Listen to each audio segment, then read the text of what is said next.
Hello everyone and welcome to another episode of Noir Darris. This is your host Mahmoud Noir. Today we'll be talking about psychological disorders and behavioral sciences. We'll be talking about the variety of psychological disorders, what kind of hormones slash amino acid derivatives uh, affects them and stuff like that. And yeah, don't forget to like, share, subscribe, and if you have any comments, leave it down below. And shall we get started? So, psychotic disorders are divided into positive and negative symptoms. So, positive symptoms is basically you're adding something, right? You're adding behavior, feeling to normal behavior, such as, for instance, delusion or hallucination. But negative, you're taking something from the normal behavior. It's like subtracting from normal behavior. Let's say normal behavior is 1, and then you're subtracting from it, and then the more you subtract, the less sane you are. Next, we have the positive symptoms. So positive symptoms, like we said, delusion. So there's three types of delusion: delusion of reference, delusion of persecution, and delusion of grandeur. So delusion of reference is like when you feel like someone is always referring to you, or someone is like making a comment about you all the time when they're really not. And then delusion of persecution is when you're convinced that someone is mistreating or conspiring against you or planning to harm you or your loved ones. And then delusion of grandeur is a person that it like thinks he's genius or remarkable or like he's over the top. And then next you have hallucinations, and you have disorganized thoughts, such as, for instance, word salad or neologisms. You're creating new words in your mind, or like you can't organize words. And then you have disorganized behavior. It's like you can't carry out normal activities. For instance, you got disorder catatonia, which is disrupts the person's awareness of the world around them. It's like they don't know, for instance, how to interact in a certain way, or their behavior are not like up to the social standard in a certain way. Next, we have negative symptoms, in which we actually take from the normal behavior. So this includes two things: affect and avalation. Alright, so the effect is the experience and display of emotions, this and its disturbance of an effect, and it's a disturbance to any emotion. So that includes like blunting, emotional flattering, and inappropriate effect. Inappropriate effect, for instance, is like laugh hysterically. So these, it's like when you see someone displaying these type of behaviors, you kind of think of them like, oh, why is this person laughing like that, or what's happening? Displaying kind of like crazy signs. And then you have avalation. So avalation is basically decreased engagement in goal-oriented actions. You're less engaged, less initiative. And then you have schizophrenia. Schizophrenia is break between individual and reality, and it mostly contains positive symptoms, but the negative symptoms are kind of subtle. Alright, so the positive symptoms are like delusion, hallucination, or disorganized speech, and it has three phases. So the first phase is the prodromal phase. It's the early stages in which there are social withdrawals, deterioration, and inappropriate effects, such as like laughing hysterically and stuff like that. And then you got the active phase, where the psychotic symptoms are displayed. Alright, they're displayed more out there. They're like people start seeing it. Okay, kind of the first early stages, it's not that bad, and then active phase it actually becomes bad, and then you have the recovery phase, in which the person uh, comes back to reality and mental clarity, and then they enter a depression, a depressive moment, because they realize what they did. They realize, for instance, that they hurt someone or something like that. And then you got next is depressive disorders, and depressive disorders are characterized by feeling sad and severe. And there are 9 depressive symptoms. It's called sadness plus gaps or gaps. So sadness, sleep, right? So insomnia or hypersomnia. I is interest. So we have a term for that. It's called anhedonia, which is like loss of interest in activity. It's a really important word that you need to be aware of. And then you have guilt. You have low energy, and you have concentration is decreased as well. You have appetite, so an increased appetite or decreased appetite, which can affect your weight. And then moving on, you have psychomotor symptoms. So that could include psychomotor retardation. So psychomotor retardation is basically like slow thinking, or psychomotor agitation. Psychomotor agitation is a state of restlessness, and you're not resting, and anxiety that results in repetitive and unintentional movements. You're always moving, even like when you're tired, but you don't feel um, or you can feel tired, but like you're not resting, and then you have a lot of anxiety. And then next you have lastly, suicidal thoughts. Alright, so you have major depressive disorder, or MDD. Major depressive disorder is like episodes that happen every 2 weeks. And then for them to be classified as an MDD, major depressive disorder, 5 out of these 9 symptoms need to be present. And anhedonia, which is loss of interest to do like activities or to go towards your goal, must be included. And then you have persistent depressive disorder, or PDDs, that MDD, or depressive disorder, major depressive disorder, over like 2 years, like at least 2 years.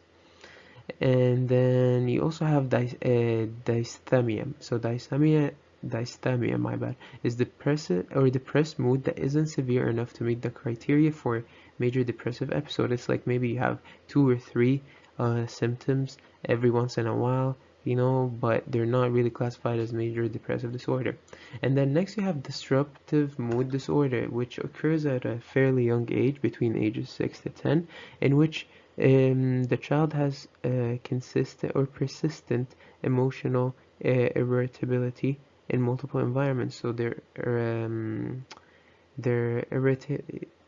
irritated by the fact that they are present, or emotionally irritated by being present in environments such as like school or home and stuff like that. And then you have premenstrual dysphoric disorder, which is basically mood change before menses. And you have seasonal affective disorder, or SAD. It's basically like major depressive disorder with all the symptoms, but it occurs, for instance, in the winter, especially during the dark. And the way to treat this, there is light therapy that can help with it. And then next we have bipolar disorders. So bipolar disorders is basically a maniac and depressive symptoms. It's known as a maniac depressive illness, and it's characterized by like extreme fluctuations in mood, energy, and activity levels. And these can range from periods of high energy and elevated mood to low energy. So bipolar disorder can be classified by DIGFAST. We said depression is sadness plus psych or C caps. This is DIGFAST. So DIGFAST is basically, first off, D is for distractibility. You can't really focus. You can't stay like still. You're always something is taking away your focus. And then I is irresponsibility. You're engaging in risky behavior or risky activity. And then G is grandiosity, is exaggerated, like increase in self-esteem. You think you're like, I don't know, James Bond or something. And then F is flight of thought, is rapid speech, racing thoughts. You like think fast, you're like thinking about 1,000 things at a time, or like you're saying 1,000 words trying to communicate. Activity or agitation, increased in goal oriented work. So this is like kind of the opposite of anhedonia. All right, you're actually trying to work more towards your goal.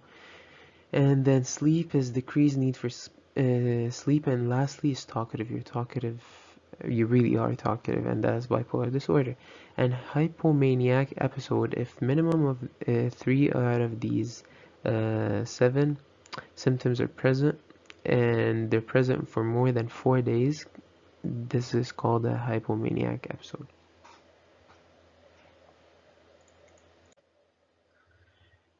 Next, we have 2 types of the bipolar disorder. We have bipolar disorder 1, which is the presence of maniac episodes and MDD symptoms. So both of them, DIGFAST and sadness plus psych caps, they're kind of simultaneously present. And they basically lasts for a little bit. Okay, but bipolar disorder 2 is the presence of these depressive episodes and hypomaniac episodes. Hypomaniac episodes, like we said, 3 out of the 7 symptoms minimum for at least 4 days. But this time it's at least 7 days.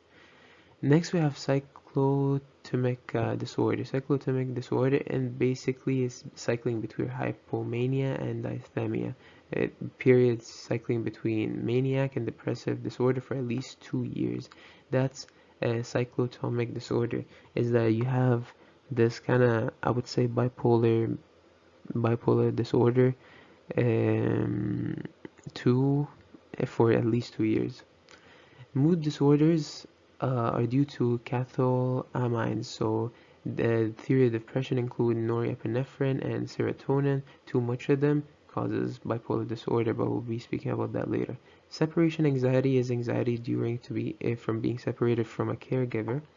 And then social anxiety, you have anxiety due to like social situations. You hate being like in social situations. Panic disorders, recurrent panic attacks and overwhelming fears. When you're faced, I don't know, with like a really bad kind of, you think it's like a death situation, you get like a panic attack. You're like so fearful. I don't know, you face a lion and then you get a panic attack. Agoraphobia, fear of places when it's hard for the person to escape. Elevators, for instance, you can't really escape, you feel like you're trapped, and you hate that. And generalized anxiety disorder, or GAD, is this proportionate and persistent worry about many things for at least 6 months. You keep worrying, I don't know, how am I gonna pay for this? What if this girl doesn't like me? What if I don't know, my mom thinks so low of me for some reason? So you're anxious for at least 6 months constantly. And then you have obsessive compulsive disorder. It's obsession and persistent intrusive thoughts and impulsive thoughts that lead to tension. And this tension can be relieved by doing the actions you do to relieve them. Okay, let's say, I don't know, you hate having like one dirty spot on your countertop, for instance, right? This creates tension for you. To relieve that tension, you need to clean and get that spot off. But I mean, there's a difference between OCD and like just like just being clean and stuff like that. Like it's like you're obsessive with a certain action or behavior. And then you got body dysmorphia disorder, which in the person has negative evaluation of their physical appearance directed through a body part, and they're preoccupied. They're worried what people will think.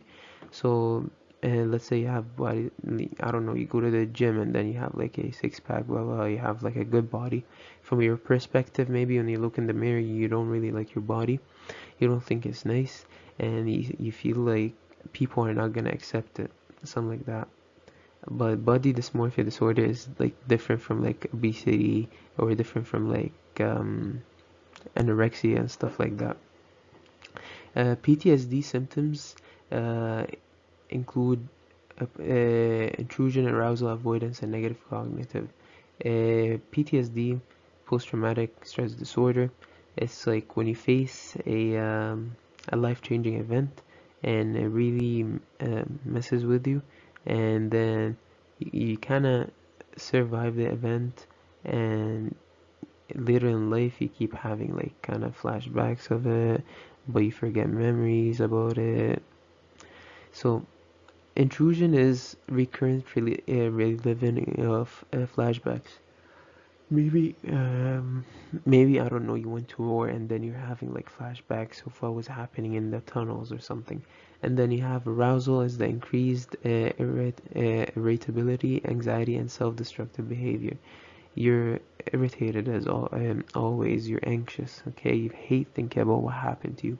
And then you have avoidance, trying to avoid the memory by all means possible, maybe through drinking. This is what a lot of individuals do. And then negative cognitive, the inability to call key features of the event, always in a negative mood. And to be called PTSD, one of these need to be present per month.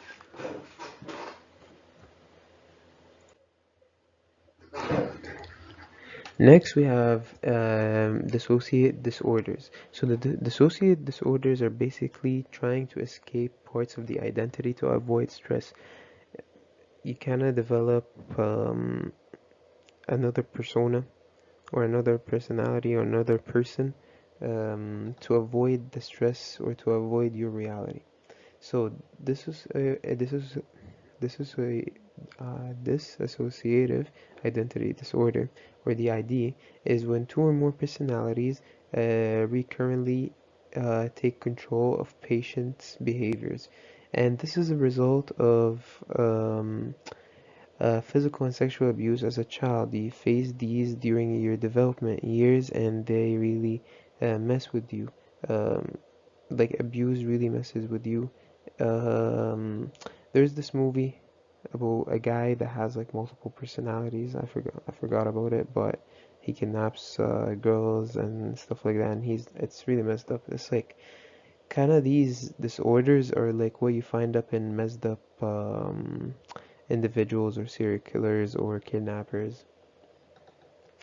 Uh, Depersonalization or derealization disorder is individuals feel detached from their mind and body. That's depersonalization. Derealization is basically you feel detached from the surrounding, from the world around you. Illness, anxiety disorder is characterized by being consumed with thoughts about developing medical condition.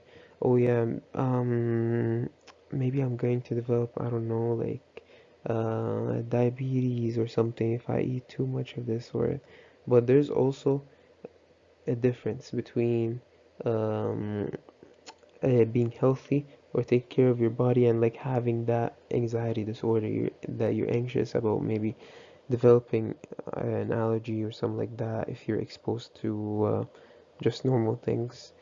And then conversion theory is symptoms unexplained associated with previous trauma and affects motor or sensory function. Next, we have personality disorder. So there are three clusters of personality disorder causing the de-stress of at least cognition, emotion, or impulse control. So we have the egocentric, in which the individual perceives abnormal behavior as normal. Maybe like I'll just like give a quick example. Maybe the individual thinks like um, I don't know, beating young children as a normal behavior, but when in reality it's an abnormal behavior. Ego dystonic is when an individual sees an illness or something as bothersome. So, for instance, a person with OCD may experience persistent thoughts or impulses that are inconsistent with their personal beliefs or values, such as intrusive thoughts about harming others. These thoughts are ego dystonic because they cause the person significant distress and conflict with with their sense of self. So, ego dystonic is basically the person is in distress and in conflict with their sense of self. First off, we have cluster A. Cluster A includes paranoid, schizotypal, and schizoid. So cluster A is kind of like the odd or eccentric kind of personality disorders, and this paranoid is distrust and suspicion of others. You're always paranoid. You don't know who to trust, who's going to stab you in the back, who do I trust? Is this person going to approach me? Blah blah blah blah. Next we have Shizu and includes three things: reference, magical thinking, and eccentricity. So it's basically odd or eccentric thinking, having ideas of reference. Everything is directed towards you, where everything has a meaning in their own life somehow. So you feel like the world kind of revolves around you, and you feel like there are no coincidences. Everything happens because it's planned. There's also magical thinking and eccentricity. And then schizoid is detachment from social relationships. You're kind of isolated. You want to isolate yourself. You don't want to interact socially. You want to stay at home 24/7, like isolated from everything. You have cluster B, which includes antisocial, borderline, histrionic, and narcissist behaviors. These are cluster B are basically the emotional ones or the dramatic ones. Okay, so antisocial, disregard for the rights of others, and borderline is basically instability in relationships. You're moody or your self-image. You're not really happy about it. And then histrionic is consistent attention-seeking behavior. You want people's attention. You thrive for that. You want to be the center of the world. And then narcissism is a great deal of grandiosity, and you feel like you're the most important person in the room. You feel like Um, Without you, life won't go on. Something like that. Lastly, we have cluster C, in which you have avoidant dependent OCD. It's like anxious or fearful of others. So avoidant is the extreme shyness or fear of rejection.